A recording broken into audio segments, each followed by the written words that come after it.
Ano? Pero ngayon, pag-usapan muna natin yung mga natapos na mga konferensya sa ASEAN at saka sa APEC.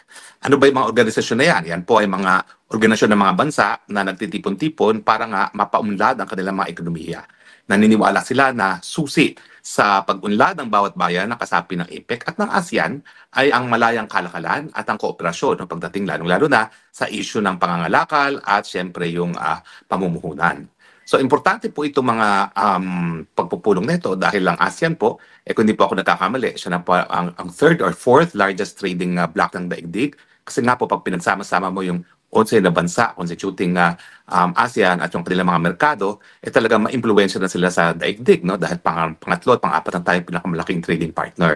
At syempre, pagdating sa APEC, naku po, halos sa mahigit pa sa kalahati ng daigdig, ekonomiya ng daigdig ay kabahagi dyan kasi lahat ng bansa na may access sa Pacific Ocean no, ay kasapi dyan. No?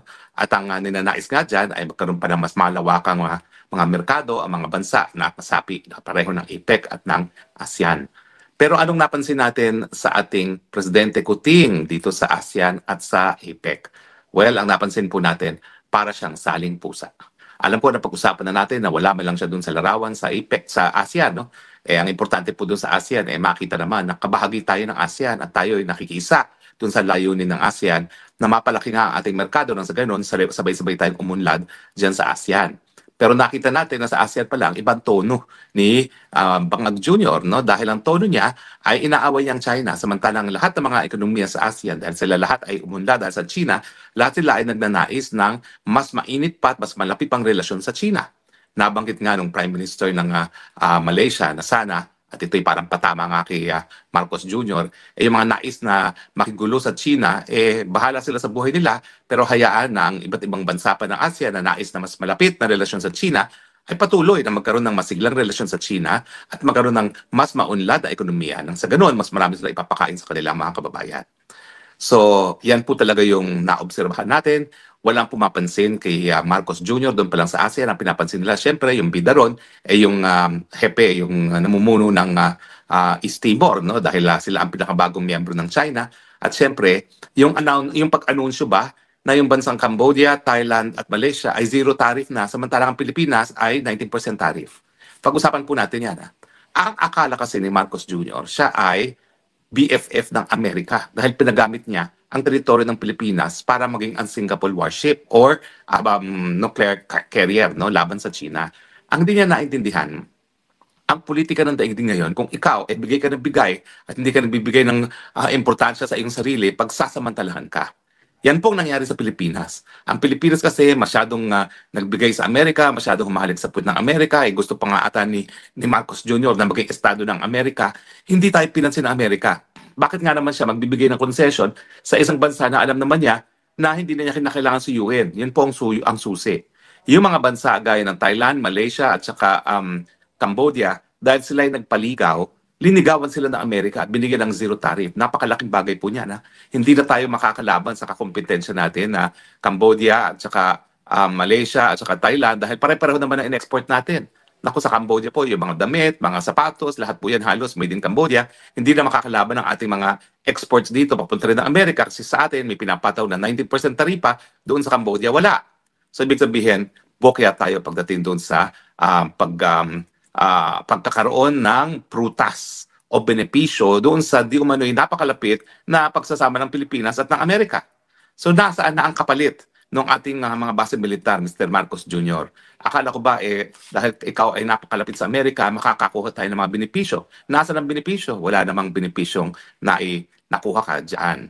Na pagdating po doon sa APEC, inanunsyo po na wala siyang meeting kay President Trump, wala siyang meeting kay President Xi, at hindi rin siya nakipag-meeting doon sa dalawa sa ASEAN. No? Siguro po siya ay nakipagkamay, pero ako wala akong nakikita ng picture na nagkamay sila ni Trump. Pagamat meron siyang kinuusap siya ni President Xi na nakasimangot si President Xi sa kanya. Parang kitang-kita mo, basang-basa mo na nabubuisit sa kanya si President Xi kasi wala nang ginawa kundi labanin at awayin ng China. No?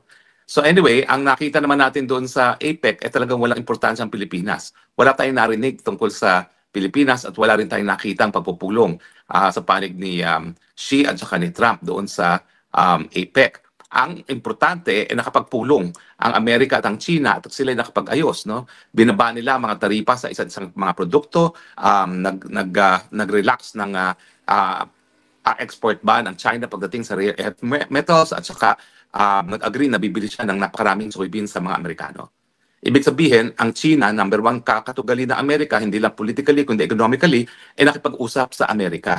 Bakit naman itong si Junior ayaw makipag-usap sa China samantalang ang number one ng katunggali ng China sa daigdig nito, ang Amerika ay nakipag-usap at nagkaroon ng resulta. Hindi na magbabayad tuloy ng napakataas ng taripa ang mga Chino at hindi na mapipigilan ang pag-angkat ng Amerika ng mga rare earth metals na kinakailangan nila sa kanilang mga microchips, no? So talagang relasyon ng Amerika at ng China, they are mutually dependent on each other. Pero itong si Marcos Jr. Completely clueless sa kanyang foreign policy at saka yung taktika na gagamitin sa foreign policy. Ang kaalakala niya, palibasa siya ay sip-sip buto sa Amerika, siya bibigyan ng benepisyo ng Amerika. Ano nangyari? Well, dahil siya ay sip-sip buto, walang kahit anong ibinigay sa Pilipinas. Kasi nga, bakit ka pa magbibigay sa Pilipinas? Sip-sip buto na yan sa'yo eh. Di ba? Hayaan mo na siya magsip-sip na magsip-sip. Di mo na kinakailang bigyan yan dahil sa'yo na yan, whether or not may hihingin sila. No? Yan po nangyari. Kaya we left both ASEAN at saka APEC empty-handed. Wala tayong uwi. Hindi gaya ng mga namumuno sa Thailand, Malaysia at saka Cambodia na zero tariff na sila sa Amerika. Tignan nyo yan, napakatindi naman yan. Zero tariff ka agad. Samantalang tayo na supposedly BFF, na supposedly ang kanilang suporta sa atin ay, ano ba tawag nila doon? Ironclad. Wala tayong nakuha. Pwede ba yon? Kung sino pang malapit, siya pa yung walang grasya na makukuha galing sa Amerika. Well, totoo po yan. Yan ang Marcos Jr. Kaya nga mga kaibigan ha, tayo po pagdating ng Nobyembre 30, tayo po yung lumabas na. Once and for all, sabihin natin, hindi na po pwedeng mamuno yang si Marcos Jr. Unang-una kaya wala tayong nakita sa ating foreign relations kasi nga ang kanyang foreign relations utak sip-sip buto sa Amerika na wala namang nakikita. Kinakailangan naman magpakipot ng kaunti nang sa ganon bigyan ka ng benepisyo. Ikaw ang kailangan dahil sa iyong geographic location, kinakailangan ka nila dahil ikaw ang jumping point sa China na alam nating nais nilang supili ng paglago, no? Economically and politically. Napaka-importante mo sa papel ng buhay ng mga Amerikano. Bakit hindi mo pinagsasamantalahan yung importansya mo? Kunin mo na kunin ang kinakailangan natin, gaya ng zero tariff at saka marami pang mga investments na hindi naman nakakarating sa Pilipinas. Ulitin ko po, ang problema sa atin, dahil sip-siputo tayo, hindi tayo kinakailangan ligawan. Tignan mo yung ating mga karatig bansa na nagpaligaw. Ang dami nilang nakuhang grasya ngayon. Ang Pilipinas, wala. Now, importante po ha, parating na yung Nobyembre 30, November 1 na, undas na, sana naman po, habang tayo nagbabantay dyan sa mga puntod ng ating mga mahal sa buhay, pag-usapan na natin at kinakailangan magkaroon na ng tuloy ng pagbabago sa liderato ng ating bayan. Hindi naman po pwede na talagang kulelat na tayo sa daigdig. Ang piso halos wala ng balor, 60 na po. Tapos ang stock market natin, pinakamalala na sa buong daigdig. Bakit? Dahil nga dito sa kawalan ng kampiyansa sa ekonomiya, dahil sa lantarang korupsyon sa ilalim ni Marcos Jr. Ang akalain niya yung ICI na yan, may impress ang tao. Hindi. Nakakumpirma lang ang suspensya ng tao na yung ICI na yan, panakipbutas lamang. Yan ay pararaan lang para masabi na kunwari may ginagawa ang Marcos Jr. sa korupsyon, wala namang resulta. Katagal-tagal na po, ang mga sinasampahan ng kaso ay mga vloggers na patuloy na naninindigan laban sa administrasyon nito. Pero ni isang kaso, wala pang nasasampa laban doon sa mga mandarambong ng pera ng bayan. At importante nga, ang kinakailangan masampahan lalong mabilis sa panahon, ang Speaker Romualdez at ang Zaldico na sa hanggang ngayon, wala. Tignan yung Zaldico, pati mga aeroplano niya, nailabas. Naku, huwag kayo maniwala na palibasa, hindi nalilipat ng rehistro, hindi mabebenta. Pwede magbentahan po yan ng walang transfer of title and it will have the same effect as if nagkaroon ng transfer. Ang tawag po dyan, trust. So pwede magkaroon yan ng change of beneficial ownership pero ang rehistro pareho pa rin. Pero ang diferensya, makukuha na ni Zaldico yung halaga na gusto niyang ibenta. Siguro hindi ganun kataas, pero pwede pa rin po yung ibenta. So huwag kayong magpadinlang na palibasa hindi marerehistro, hindi mabibenta. Mabibenta po yan, lalong-lalo na kung ang bentahan ay yung korporasyon na nagmamayari ang ibibenta at hindi yung eroplano mismo. Diba? Malay ba natin kung yung eroplano ay nakarehistro sa isang kumpanya at yun lang ang asset. To? So ang dapat ibenta ay yung shares ng korporasyon at wala ng rehistro na kinakailangan baguhin. Nako, nalin lang na naman tayo. Nalusutan na po tayo ng isang eroplano at 2 helicopter ni Zaldico, baka hindi na natin mahabol. Binubola lang tayo na naririyan pa. Sa katunayan yan, napakadami mga pamamaraan para malipat yan na hindi natin mahabol. Anyway, sa akin lang naman po, hanggang hindi natin palitan ang ating liderato, talagang kulela po tayo sa larangan ng pandaigdigang politika. Hindi na po tayo relevant kasi wala naman tayong kapangyarihan pagdating sa ekonomiya dahil talagang ang sama-sama ng ekonomiya natin habang ang presidente natin ay patuloy na pinaghihinalaang bangag. Alam mo yung kumpiyansa, dodoble yan kapag siya ay nagpa-hair follicle test. Kasi pag nag-hair follicle test, at least magkakaroon ng assurance ng taong bayan na meron pa tayong pag-asa na magkaroon ng solusyon sa ating mga problema.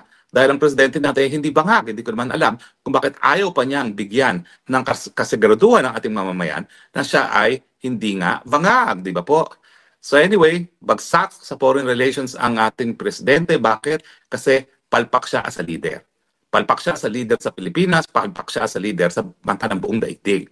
Sa tingin ba niya, rinirespeto siya ng mga leader sa daigdig ngayong merong hinala na siya ay bangag? Sa tingin ba niya, rinirespeto siya sa buong daigdig nang nakita na ng daigdig kung gano'ng katinding korupsyon pagdating sa mga flood control projects na ang nai-involve ay sarili niyang pinsan buo? Siyempre, miski wala silang alam na maraming bagay sa politika sa Pilipinas, alam nila pinsan buo eh. Pwede ba naman yung hindi siya nakinabang sa kakurakutan ng pinsan buo? Siyempre, nangyari yan dahil siya naman nagtalaga dyan bilang speaker, di ba? So bakit hindi siya masasama sa sisi dyan, no?